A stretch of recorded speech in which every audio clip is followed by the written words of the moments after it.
Apa sih yang bikin Erigo tuh selalu laris dan bahkan mungkin banyak juga nih kalian yang jualan fashion terus ngerasa kayak ini brand atau ini orang tuh ngapain sih, apa sih rahasianya, apa sih kisi-kisinya sampai dijulukin salah satunya adalah dari Depok sampai fashion show New York saking hebatnya. Nah kebenaran gini, buat kalian yang kemarin dapat undangan Shopee Seller Conference, acara tahunan Shopee, di mana di acara ini serunya gini, acara itu dibagi jadi dua.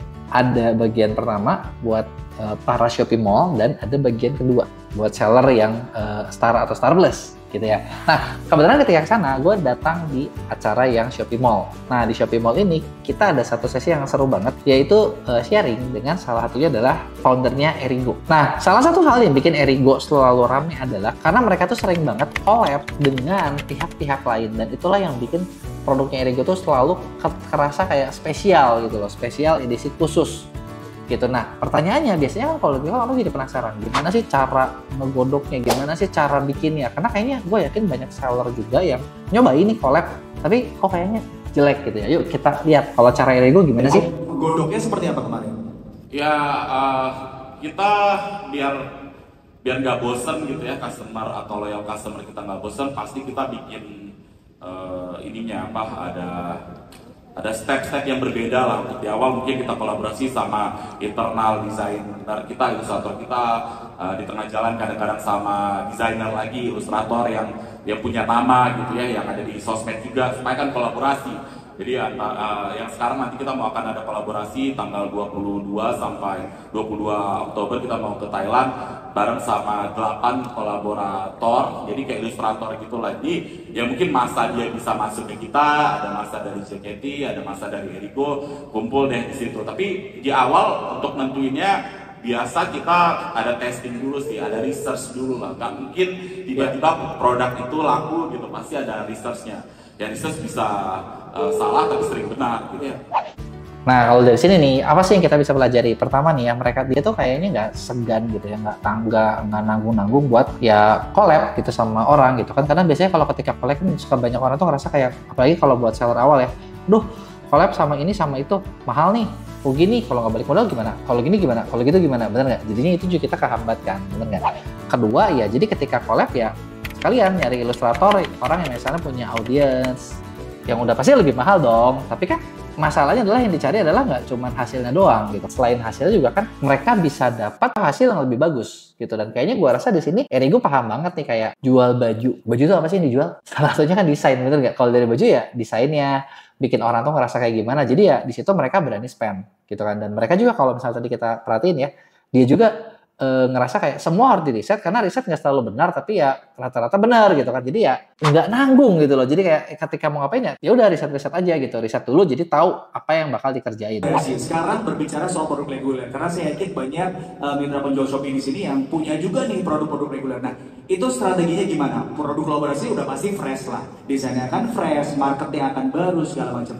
Tapi untuk produk yang reguler yang memang sudah ada, memang ini selalu repeat order harus kita produksi terus-terusan setiap bulannya. Itu strateginya seperti apa untuk produk-produk reguler? Nah, selain dari produk kolaborasi, Erigo juga bisa dibilang bisa kuat di produk regulernya. Nah, ini nih ada beberapa hal yang biasanya gue tahu mungkin banyak seller yang lagi jualan. Gimana ya caranya biar produknya tetap rame gitu. Apalagi kalau produk reguler. Kalau kolaborasi kan memang yang khusus yang selalu flash. Kalau reguler kan yang kayaknya ya memang standar aja gitu kan. Udah pasti ada. Nah, mungkin banyak yang teman-teman penasaran apa sih yang dilakuin sama Erigo biar produk regulernya tetap rame. Produk reguler dari Erigo. Ya, jadi regulernya lebih challenging ya, karena kita harus datengin masa dari traffic kita sendiri. Kalau kolaborasi kan berarti kita bergabung gitu ya buat datengin traffic dari kolaborator itu buat ke traffic ke toko kita. Tapi yang reguler ini berarti kita nge-push traffic kita kan, dan ya mungkin dengan nanti Botak akan jelasin juga dengan strategi di ads gitu ya, disupport sama Shopee gitu. Kalau kita biasanya nentuin tuh ada research dulu lah, kita lihat lah. Kan sekarang zamannya kalau dulu kita mau melihat market ya window shopping kita harus masuk ke 10 toko, kayaknya udah capek banget ya, masuk 10 toko nge-research dia bikin apa segala macam. Kalau sekarang ya tinggal dengan jempol dong, pengen pindah kita bisa lihat gitu, brand A bikin apa, brand B bikin apa, yang lain-lain bikin apa. Jadi ya harus punya curiosity gitu, kayak apa ya, kayak kemauan buat mencari tahu gitu. Dan kita biasanya kalau produk kolaborasi lebih gampang karena ada kolaborator. Untuk reguler biasa kita memanfaatkan kita bilangnya woro-woro. Jadi kita memanfaatkan sosmed kita buat persiapan. Apalagi produk kita kan fashion. Produk fashion biasanya lebih apa ya, kelihatan lah image-nya seperti apa. Dia harus dipakai fittingnya, dipakai model A itu seperti ini, dipakai model cewek seperti ini gitu. Jadi emang war-war itu cukup penting. Jadi nggak bisa tiba-tiba produk itu cilukba mengharapkan marketplace, Shopee gitu buat penjualannya bisa langsung naik, itu nggak semudah itu Ferguson. Nah, jadi dari sini insight-nya sebenarnya simpel. Jadi kayak ketika mereka mau ngejual produk reguler gitu ya, jadi mereka sadar nih, oh reguler itu berarti kan harus nguatin kekuatan dari internalnya, bener nggak?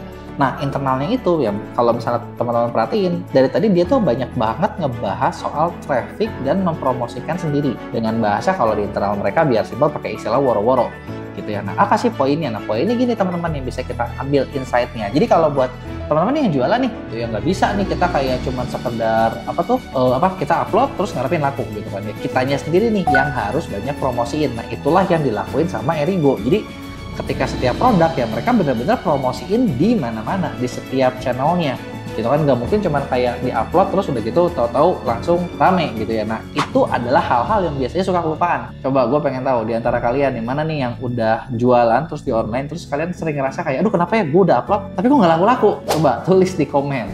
Kayak harus ada step-stepnya, dan step-stepnya itu dimulai dari sebelum launching. Iya. Mas Ada tadi nyebut Ferguson, mungkin jangan ke sini, mungkin boleh ke depan ya. Tadi tidak semudah itu Ferguson nengoknya ke Tommy, aduh.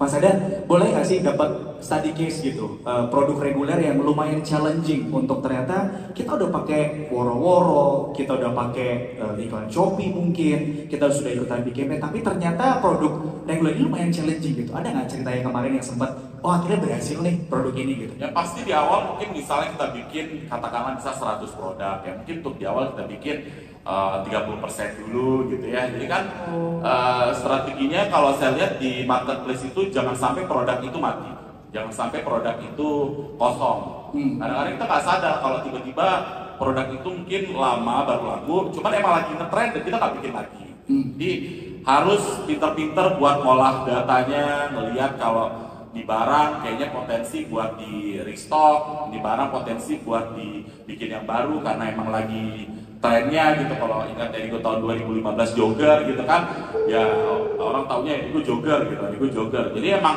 proses itu tuh ada proses yang harus dilewati. Jadi ketika menentukan sesuatu produk reguler, saya sih lihatnya gimana cara kita pintar-pintar mencari tahu. Pinter-pinter mencari tahu ya. Oke. Nah, dari situ dia jelasin juga nih ada step-step yang perlu dilakuin kalau mau produk itu rame. Bahkan diatur sebelum launchingnya gitu. Jadi bukan launching dulu baru heboh gitu, tapi diatur dulu nih, direncanain dulu nih. Dan gimana salah satu caranya biar misalnya ngatur antara stok atau bikin supaya rame, dan gimana kalau produk teman-teman nggak rame ya di awal ya persis dia bilang ya jangan langsung stok banyak gitu. Jadi stoknya dikit-dikit, cobain dulu, promosi dulu. Laku nggak nih? Kalau udah laku ya terusin sambil ngolah data, mana yang laku, mana yang harus diperbanyak, mana juga yang mungkin harus nggak diperbanyak. Nah, ini adalah beberapa insight yang biasanya orang nggak sadar. Nah, tapi biar teman-teman nih kalau misalnya lihat kayak, aduh kalau gitu kok gue susah ya, belum tentu bisa bikin ramai kayak gitu ya. Nah, sebenarnya kita di MEA itu punya satu program, dimana itu adalah e-commerce domination, dimana di situ kita bantu promosinya. Jadi kalau di e-commerce domination ini ya setiap teman-teman bikin produk gitu, itu dipromosiin di banyak tempat. Jadi kayak misalnya nih kita mau jualan Shopee, tapi nanti kita promosi dari Instagram atau mungkin nanti dari Facebook atau mungkin dari TikTok, di mana itu nanti bakal ngebantu supaya produknya lebih gampang kejual. Karena ternyata kalau misalnya tadi kita lihat nih dari wawancara singkat ini, ternyata kesannya nggak susah ya, bener nggak? Kesannya nggak susah, kesannya simpel. Cuman belum tentu semua orang bisa ngelakuinnya. Nah, menurut teman-teman nih, tipsnya dari Erigo tadi sebenarnya susah atau gampang sih?